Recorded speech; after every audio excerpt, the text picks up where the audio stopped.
Playa del Carmen. This is the first stop on the journey I invite you to take with me across the Yucatán Peninsula in search of the animals that inhabit it. Here, I discover a healthy reef, rich with gorgonians and teeming with life. For this journey, I am equipped with my camera, set up with both a wide-angle lens and a macro system. The colors of the reef are stunning, revealed by my underwater strobes. Within the crevices that shape the reef, and among the gorgonians, I observe the vibrant fish that inhabit this ecosystem. Among them, we find schools of yellow grunts, roundhead wrasses, and white grunts. Using my macro setup, I capture an image of a Pedersen's cleaner shrimp. While exploring the branches of gorgonians swaying with the waves, I spot a flamingo tongue snail, a common species in Playa del Carmen. This first day hints at a promising journey ahead. But soon, things are about to get much more exciting. On our second day, diving at the Mocha site, we encounter one of the largest inhabitants of Playa del Carmen's reefs in December, the bull shark. The presence of a female at the safety stop allows me to observe her closely, offering a rare face-to-face encounter. Bull sharks are massive, with small black eyes and a robust, stocky body adapted for both saltwater and freshwater environments. In Playa del Carmen in December, only pregnant females are present. These females gather in the area to give birth in the nearby mangroves, which provide a sheltered environment for their pups. This seasonal aggregation is a well-documented behavior, observed consistently each year, and is crucial for the survival of the young. Bull sharks are apex predators, playing an important role in maintaining the balance of reef ecosystems. Their presence near the reef reflects the health of the marine environment and the connectivity between coastal mangroves and offshore habitats. The easiest way to encounter bull sharks is by diving at Shark Point. The site is located just off Playa del Carmen, only a 5-minute boat ride away. It features a sandy bottom at 27 meters, where bull sharks are accustomed to swimming among divers. During our dive, we observed more than 5 individuals at the same time, highlighting both the regularity of this aggregation and the shark's tolerance of human presence. I've dived with many sharks in my life, but rarely have I experienced such close proximity to these predators. This dive was absolutely fascinating, even though the ultimate encounter came unexpectedly at Mocha. It is now time for us to ascend to the surface and allow these remarkable predators to give birth in the mangroves before returning to their pelagic life. In Cozumel, the journey begins on land with a lizard basking in the sun, as if it too were wondering which species we are about to encounter beneath the surface. Cozumel is an island located off Playa del Carmen, renowned for its spectacular walls that plunge into the deep. These vertical drop-offs are shaped by strong currents and exceptional visibility, creating ideal conditions for marine life to thrive. As we descend along the walls of Cozumel, we first encounter a wide diversity of species, including trunkfish, balloonfish, and moray eels. Those species look curious about our presence. Cozumel is also home to numerous spiny lobsters, blending into the sponges and soft corals, and offering exceptional photographic opportunities. The combination of colors is truly remarkable, and I hope this cowfish is aware of it too. Suddenly, along the reef, a spotted eagle ray graces us with its presence. It glides along the wall before moving up onto the sandy area, where we are able to follow it. Its movement slows, as if time itself was suspended. We can clearly observe the distinctive patterns on its back, which provide camouflage against the seafloor and help with species recognition.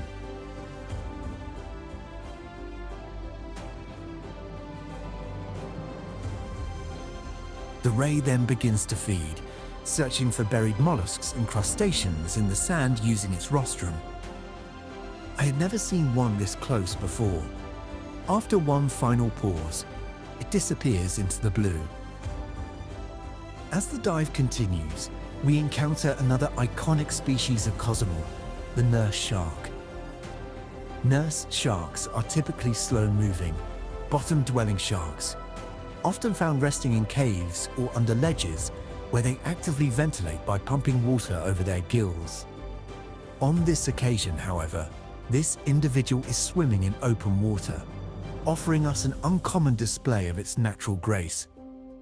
The shark eventually settles on the seabed, watching us closely.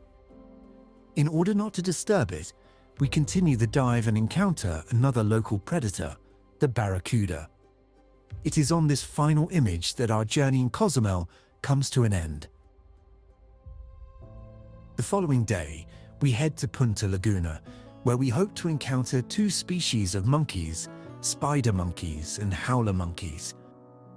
Suddenly, we see the branches begin to move. A family of spider monkeys appears, known in Spanish as mono araña. These monkeys are wary of jaguars, which are present in the area, and therefore rarely descend from the trees. They keep their distance from humans and move almost exclusively through the canopy. We observe several individuals, including a mother with her infant. The mother we observe cannot truly be described as timid. Although she carefully avoids descending from the tree, she clearly interacts with us. She shakes the branches and plays with a stick just a few meters above our heads. From this distance, we are able to perceive the finest details of these fascinating animals. Under the close watch of its mother, we notice her infant farther away, keeping its distance from the strangers to the jungle that we are. Although it remains more distant, my telephoto lens allows me to capture moments of remarkable delicacy.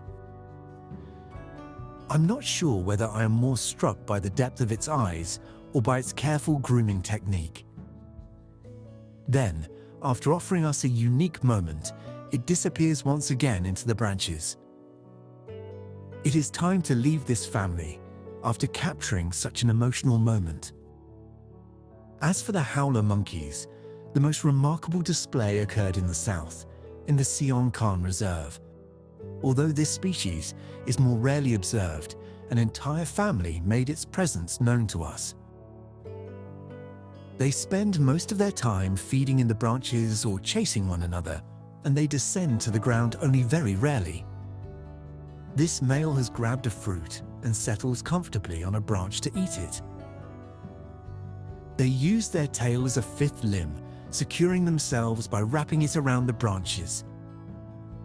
Needless to say, they are enthusiastic eaters. Howler monkeys in the Yucatán are primarily folivores, feeding mostly on leaves, but they also eat fruits, flowers, and buds. Fruits are a valued supplement, providing extra energy, which they consume with great enthusiasm. Young leaves and tender shoots are preferred for their high nutrient content and easy digestibility. From what we observe, the young have more energy than their parents.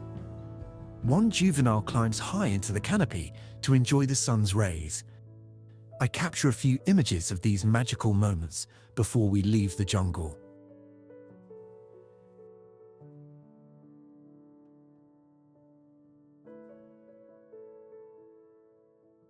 Our final stop in the Sian Ka'an jungle is a cenote, where we photograph some bats before leaving the forest. Sian Ka'an is a UNESCO biosphere reserve made up of three main ecosystems: the tropical forest, the mangroves, and the Boca Pila estuary, including its coastal zones along the Atlantic.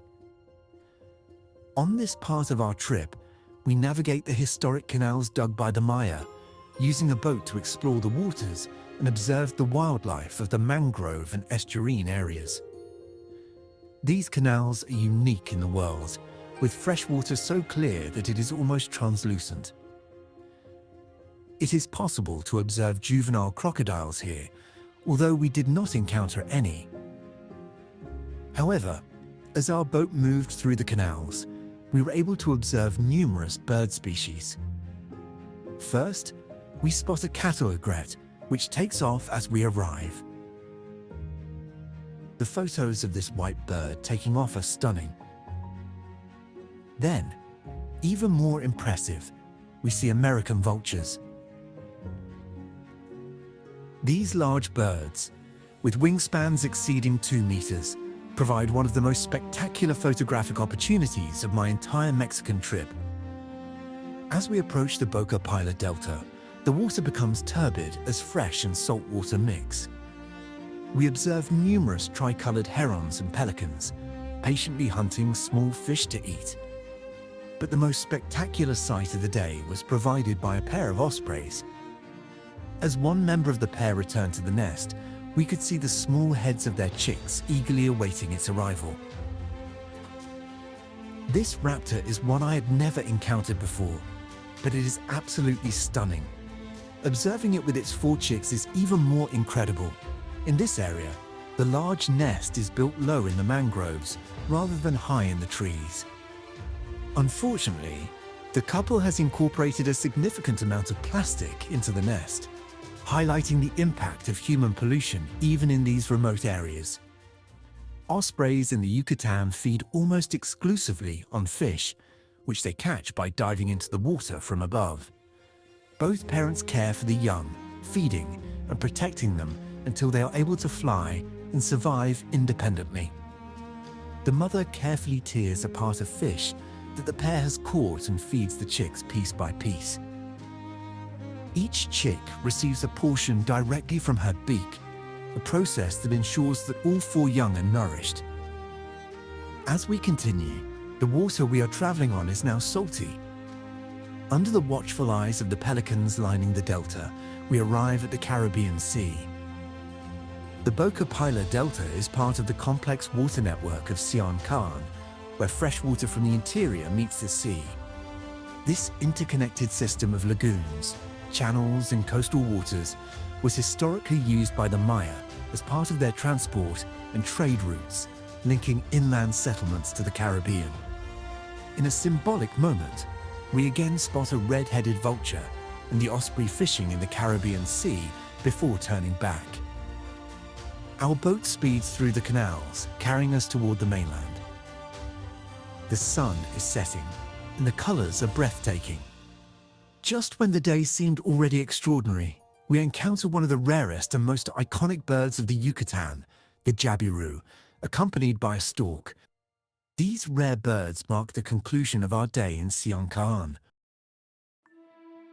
At this stage of our journey, there is one species we have talked about extensively, but have yet to see: the crocodile. For this reason, we travel to Rio Lagartos, an authentic fishing village, where a boat awaits to take us out into the lagoon. We are first greeted by seagulls, accustomed to waiting for the fisherman's return to feed on the fish that fall from their nets. Numerous pelicans are also present, and I am able to photograph these magnificent birds as they fold their wings back just before diving into the water to catch small fish. Although this harbour ecosystem is fascinating to observe, it is time to board the boat and venture deeper in search of the wildlife of the lagoon. In this lagoon, the crocodile population is significant, and we hope to encounter them up close.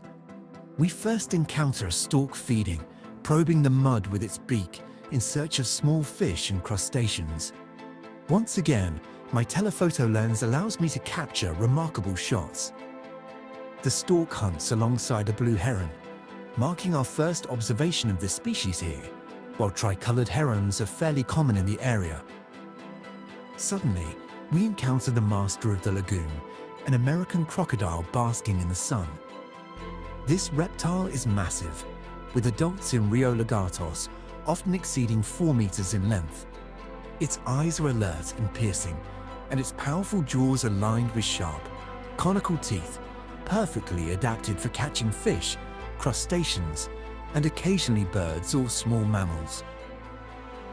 We continue our trip at full speed, under the watchful eyes of black hawks perched atop the trees. We search the mangroves for other crocodiles, but find none for the moment. A sudden noise alerts us, but it turns out to be only a tricolored heron, which I cannot resist photographing in flight. The bird displays all its grace as it soars above the water. This time, the sound of splashing we hear is indeed another crocodile. Far from shy, it approaches our boat, assessing us with its eyes above the water. Our vessel is clearly not to its liking, and it quickly turns away. It keeps its distance, occasionally opening its jaws underwater, even revealing its sharp teeth. Then the moment happens. A cloud passes, and its eye aligns perfectly with my lens. I focus on it, aiming for one of the photographs I've always dreamed of capturing.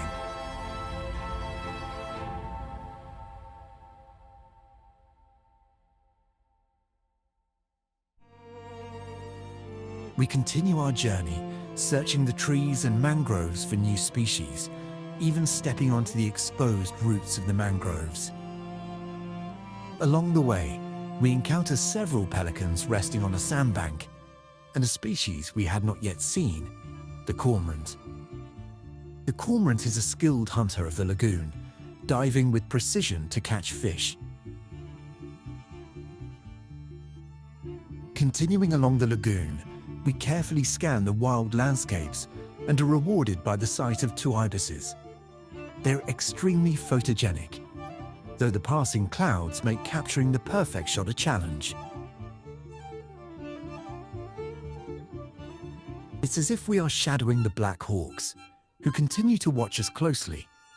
They seem to understand that, like them, we are searching for action.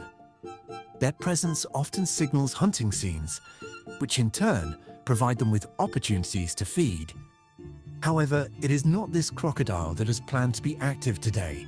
Further along the lagoon, we encounter another, more inquisitive individual that approaches our boat. There is a remarkable serenity among all these species coexisting, though one would certainly not want to be a fish here. The combination of avian predators and crocodiles must be a constant source of stress for them. It becomes clear just how unique this ecosystem is. Every bend in the canal reveals a new tableau, a pelican landing gracefully on a sandbank, a cormorant spreading its wings to dry, and the subtle movements of fish beneath the translucent water. This mosaic of life illustrates the delicate balance of predator and prey, of land, water, and air, an ecosystem both serene and full of tension.